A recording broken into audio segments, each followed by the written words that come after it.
Are you down for this? If you're in the mood, we can take it to the moon. It's like a movie scene, table for two. No need to be fair, I want you instead. Assalamualaikum warahmatullahi wabarakatuh. Waalaikumsalam warahmatullahi wabarakatuh. Baik, di sini kami akan membicarakan kasus Farida hasil dari bidang edukasi itu angkat kebun sehat. Sebelumnya, izinkan saya memperkenalkan anggota kelompok kami. Pertama, di sebelah kanan saya ini ada saudari Tia, Anggaini, dan di sebelahnya lagi ada Peggy Babitasari, dan di sebelah lagi ada kita Dewi. Baik, untuk mempersingkat waktu, untuk materi pertama dipersilakan. Baik, di sini saya materi pertama yaitu menjelaskan definisi kebun sehat. Teman kalian tahu apa itu kebun sehat? Atau namanya sudah menggunakan kebun sehat? Belum. Ya, jadi kebun sehat itu adalah kebun sayuran keluarga yang ditanam dengan skala baik dan bagus. Dimana dia dikatakan baik dan bagus karena dia bebas dari hama dan juga penyakit, dan juga pemupukannya itu dia menggunakan pupuk organik tanpa penggunaan pupuk kimia. Nah, kebun sehat ini juga dia contohnya itu ada tanaman organik dan juga tanaman sayur di sekitar rumah. Itu contohnya ada sayur bayam, kangkung, wortel, dan juga sebagainya nanti akan dijelaskan oleh materi selanjutnya. Jadi kebun sehat ini selain kita bisa menghemat, juga bisa membantu kita untuk dia menghasilkan pendapatan atau mendapatkan penghasilan tambahan. Jadi karena dia bisa menjadikan peluang usaha atau peluang bisnis. Jadi kesimpulannya, kebun sehat ini adalah area tanaman yang terawat dengan baik, yaitu bebas dari hama dan penyakit, dan menggunakan praktik pertanian yang ramah lingkungan untuk menghasilkan hasil yang dikonsumsi. Cukup sekian yang dapat saya sampaikan, saya kembalikan kepada saudara. Baik, terima kasih untuk materi selanjutnya. Baik, terima kasih kepada moderator. Di sini saya akan menjelaskan tujuan dan manfaat dari apa itu kebun sehat. Jadi kebun sehat itu Ibu akan menghasilkan sumber pangan yang segar dan organik. Jadi tanaman organik itu kan dia ditanam tanpa menggunakan pestisida atau zat berbahaya kimia. Jadi tanaman yang dihasilkan itu akan menghasilkan tanaman organik untuk kita konsumsi, dapat meningkatkan asupan nutrisi. Kemudian yang kedua akan terhindar dari zat berbahaya kimia. Kemudian yang ketiga sebagai meningkatkan praktik pertanian yang ramah lingkungan. Oke, yang selanjutnya manfaat yang kedua yaitu mewujudkan lingkungan yang hijau dan asri. Dengan adanya kebun sehat itu tentunya akan menyediakan oksigen yang lebih baik dan akan mengurangi polusi udara. Itu meningkatkan daya tahan tubuh. Nah, dengan banyak mengkonsumsi bahan organik atau makanan organik itu tentunya akan lebih meningkatkan kekebalan tubuh kita. Karena di dalam makanan organik itu terdapat mineral, vitamin, dan antioksidan. Nah, ini juga dapat membantu melawan infeksi dan mempercepat penyembuhan penyakit jantung. Terima kasih untuk materi selanjutnya dipersilakan. Selanjutnya yaitu tentang macam-macam tanaman di kebun sehat. Jadi, di dalam kebun sehat itu ada beberapa kategori macam-macam apa aja yang ada di dalam kebun sehat. Pertama itu ada sayuran. Nah, di dalam sayuran ini ada rembulan, ada sayuran daun, dan sayuran buah. Contohnya itu, ada yang tahu nggak kalau sayuran daun itu apa? Benar, tahu ya. Bagus. Jadi kalau yang sayuran daun itu contohnya ada bayam, kangkung, selada, dan lain-lain ya. Yang dia yang dimakan atau yang digunakan itu bagian daunnya. Selanjutnya itu ada sayuran buah. Kalau sayuran buah ada itu kan terong, tomat. Wih, benar. Tomat. Sayuran benar.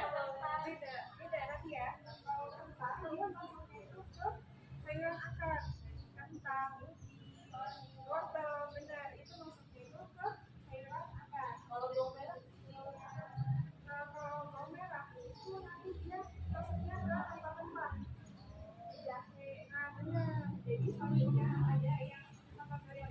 itu ada 2 bulan hari.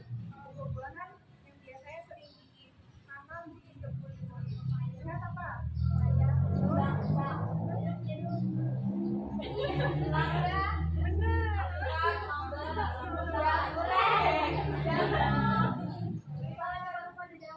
pasti banyak ya yang tahu apa aja yang ada di dalam kebun sehat di 2 bulan hari. Kalau yang bawah itu ada dalam 2 hari. Yang ketiga itu ada tanaman lemak dan herbal.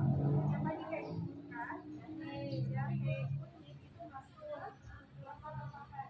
Terus yang keempat ada ini kacang-kacangan. Contohnya itu apa?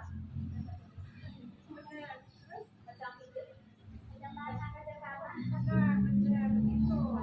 Kacang-kacangnya untuk yang kacang-kacangan. Yang kelima itu ada tanaman hias. Yang biasanya ditanam sama ibu-ibu. Itu apa? Dada bolong. Itu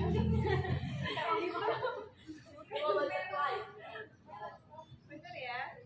Terus apa lagi nih yang biasanya mawar melati. Nah bener itu. Betul. Yang terakhir itu ada tanaman medikal. Nah kalau medikal itu biasanya dia ya benar untuk pengobatan. Oke, masuk ya dia itu buat medikal buat pengobatan. Contoh itu ada minyak buaya, juga ada kunyit, jahe itu juga sebenarnya dia masuk juga ke manfaat. Cuma kalau yang di medikal itu lebih untuk pengobatan. Jadi itu aja sedikit dari saya. Saya ini sering memberikan produk baik, kemudian terima kasih kepada sebenarnya ada saya sendiri juga ada cara mengolah dan merawat kebun sehat. Sebenarnya nggak tahu loh cara merawat dan mengolah kebun sehat seperti apa. Tahu ya. Di sini ada beberapa step ya. Yang pertama itu ada merencanakan kebun. Jadi sebelum kita tanam, kita harus tahu tanaman apa yang kita tanam. Mau itu tanaman yang sudah sebelumnya, atau sayuran, buah-buahan, rempah, dan sebagainya. Yang kedua itu ada pengolahan tanah. Maksudnya ini sebelum kita menanam, kita harus ada di pupuk organiknya, komposnya, medianya, ya. Yang ketiga itu menanam dan memelihara tanaman. Nah, setelah itu tanamannya baru kita bibitnya. Yang keempat itu perawatan berkala. Maksudnya perawatan berkala ini kan pasti di kebun itu ada rumahnya ya, maksudnya itu sama. Jadi sebelum kecil, nah ya dibersihkan secara berkala. Yang kelima itu ada pengairan yang tepat. Maksudnya ini pengairan yang tepat ini kebun itu harus disiram.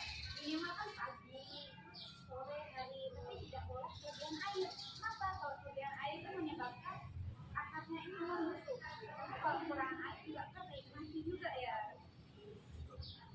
Dan terakhir itu ada pengendalian hama dan penyakit. Pengendalian hama dan penyakit ini ada yang tahu nggak? Hama yang biasanya ada di tanaman itu apa?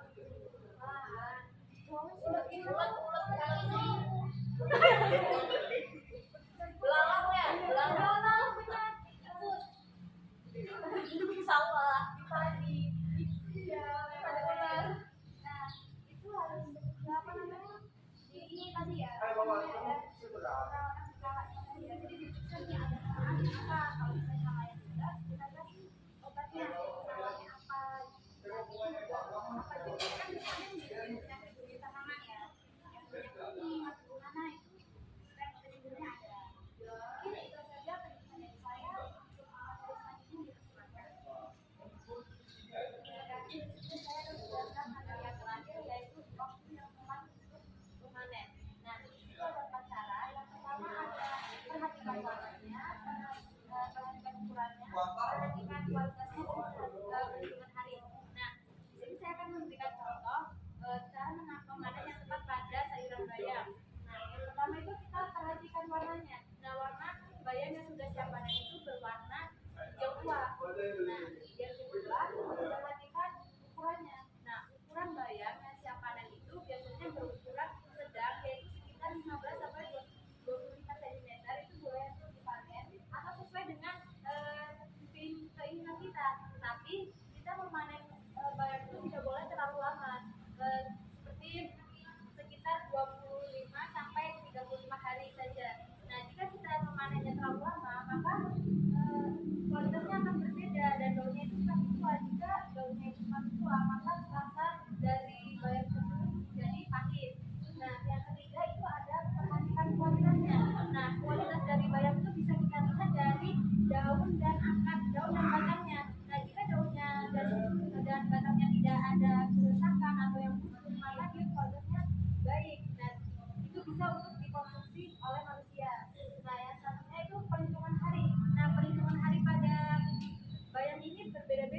tergantung pada jenisnya. Nah, kalau yang pertama itu adalah bayam bayam cabut. Nah, bayam cabut itu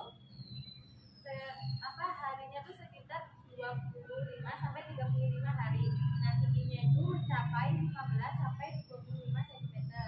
Nah, kalau yang bayam hidroponik itu tingginya harinya itu sekitar 27 hari dan tingginya itu mencapai 30 hingga 40 cm.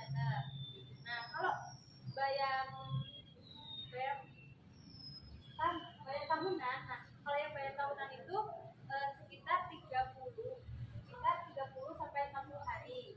Nah, tingginya itu mencapai 50 hingga 40 hingga 50 cm. Nah, vitamin yang terkandung pada bayam ada yang tahu apa enggak? Nah, vitamin apa aja? Ayo. Ya, apa aja?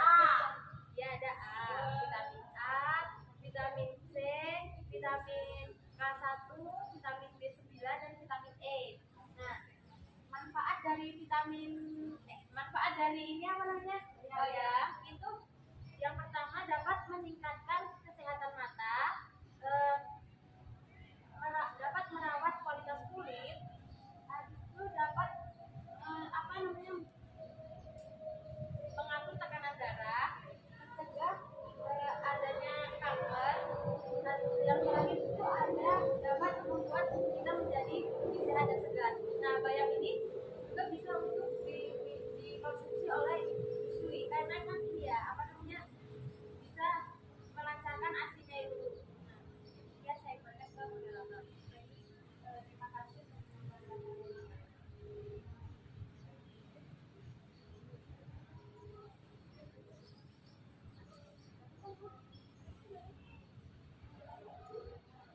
Jadi di sini adalah nih teman-teman yang ada yang ditanyakan atau bingung mengenai apa yang tadi dijelaskan tentang kebutuhan.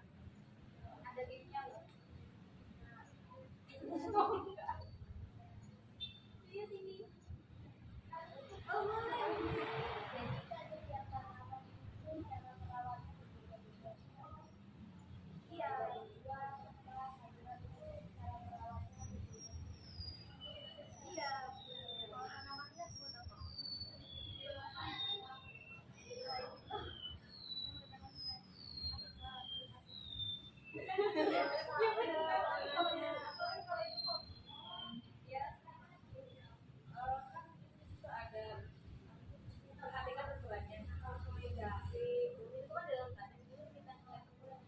Itu kan ada masanya ya, masa panennya.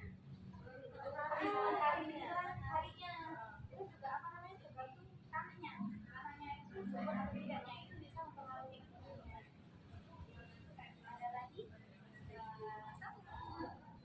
Ayo Anda. Iya.